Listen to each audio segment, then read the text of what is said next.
Hi there, hope you all are fit and fine. So the latest and the greatest iPhone 17 just launched a few days ago and it has created a lot of hype, especially in the gaming community. But at a starting price of $799, is the iPhone 17 really a great value? So before everything, I must clear it out that the entire video is based on my own research. So it is natural that in some part you might not agree with me, and don't take it as a buying guide. Do your own research before buying anything. So this year the base iPhone 17 has gone through a lot of significant changes.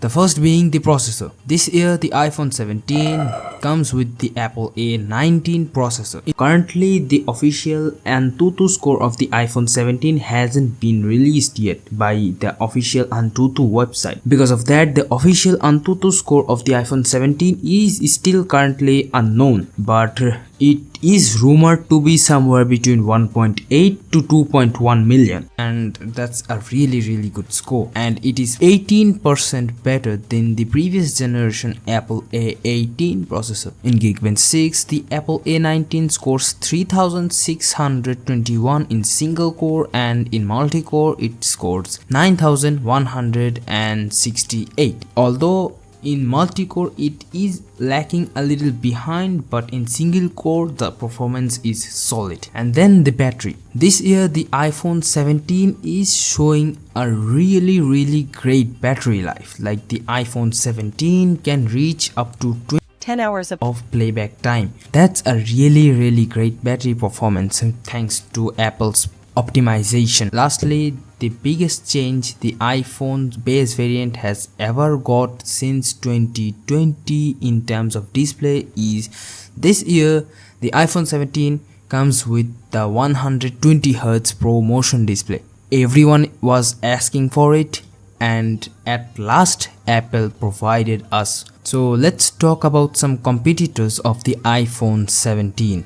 The first being the iQOO 13. The iQOO 13 has shown promising results in gaming. The iQOO 13 has beaten the iPhone 16 Pro Max in terms of gaming in Pubg Mobile, and overall a lot of people used the iQOO 13 and had good results with it. Second being the Samsung Galaxy S25 base variant. S25 I think is the nearest competitor of the iPhone 17. The S25 comes in a compact design just like the iPhone 17, and its build quality and premiumness is as great as the iPhone 17. Now you might wonder why there isn't any gaming phones like the Red Magic 10s Pro or the ROG phone.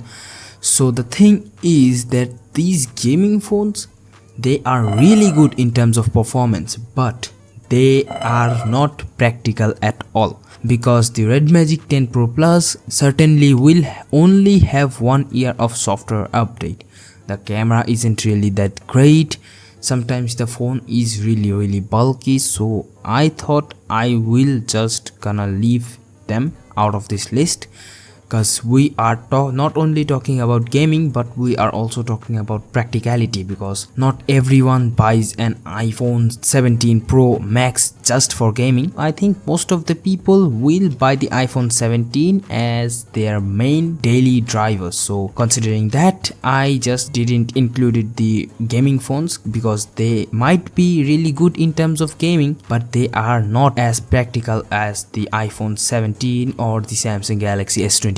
Let's talk about the competitors. So both the iQOO and the Samsung Galaxy S25 comes with the Snapdragon 8 Elite Gen 4. The Samsung being a little bit different, coming with the Snapdragon 8 Elite for Galaxy, and the 4 Galaxy variant is just a little bit more overclocked. That's just it. So let's talk about the Snapdragon 8 Elite. Well, believe me or not, the Snapdragon 8 Elite isn't that far behind the Apple A19 base variant processor. Instead, in some cases, the Snapdragon 8 Elite is faster or better than the A19. Antutu, the Snapdragon 8 Elite Gen 4 scores an astonishing 2.7 million, and the Snapdragon 8 Elite for Galaxy can score more than 3 million, around 50% more than the Apple A19. Like, I don't know, I'm I think Antutu likes Snapdragon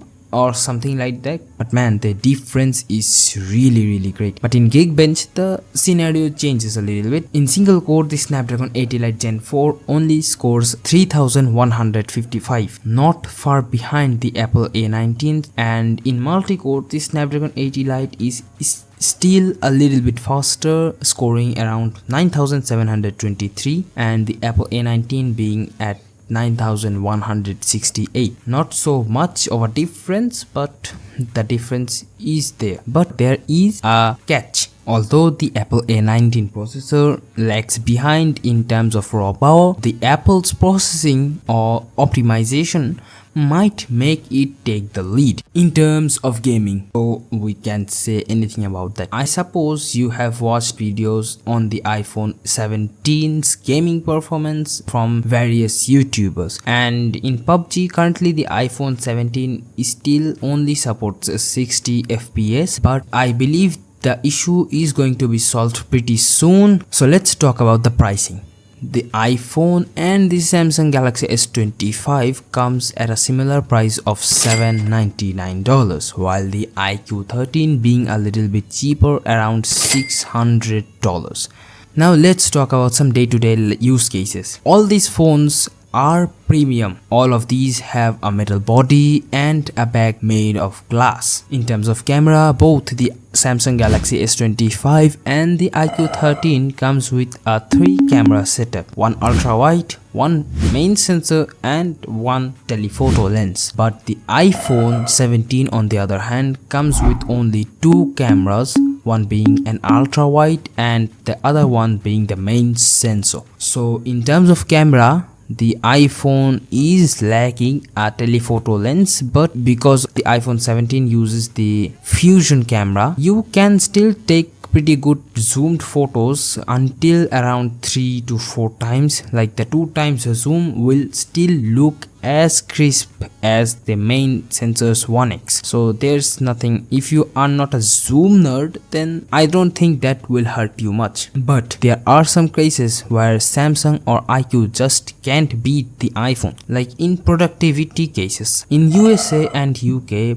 iPhone is a must if you are willing to do any kind of productivity works, because most of the companies just suppose that you have an iPhone, and some companies might use certain apps that are only available in Apple. So in that case, iPhone is a must for you. Then there are some Apple only features like the MagSafe, the AirDrop, the Apple ecosystem. So if you are into that, then Apple will be your only choice, but that doesn't mean the Samsung or the iQOO is bad at anyways. Like if you want a more feeling camera setup, then the Samsung will serve you better than the iPhone 17. Or if you are a Windows user and the ecosystem doesn't affect you, then the Samsung and the iQOO is as great as the iPhone 17. Samsung is still better in some cases than the iPhone 17. Now the final conclusion is, the iPhone 17 is overall a great phone, and for everyday use case it rocks. So if you are willing to buy it as a main phone for day-to-day use, camera performance, productivity and gaming with all the Apple's special features like the AirDrop and MagSafe etc. that I just mentioned, then go for it. But if the ecosystem doesn't affect you, you don't care about the Apple suites, you just want a more filler camera, you just want a little bit bigger battery and a bigger display, then go for the iQOO 13 or the Samsung Galaxy S25. But if you want only and only a gaming phone, you mean no productivity, no camera, just gaming, then I think you shouldn't choose any of them except the iQOO 13. iQOO 13 is still a really great gaming beast. But if you are willing to pay the same amount just for gaming and you want some special gaming features as well, then I think a full-fledged gaming phone like the Red Magic 10 Air will suit you better than any of these phones. So guys, that's for today's video. Hope you have learned something or at least had some fun. Feel free to share your thoughts in the comments and don't forget to like. It means a lot to me. And at the end, thanks for watching.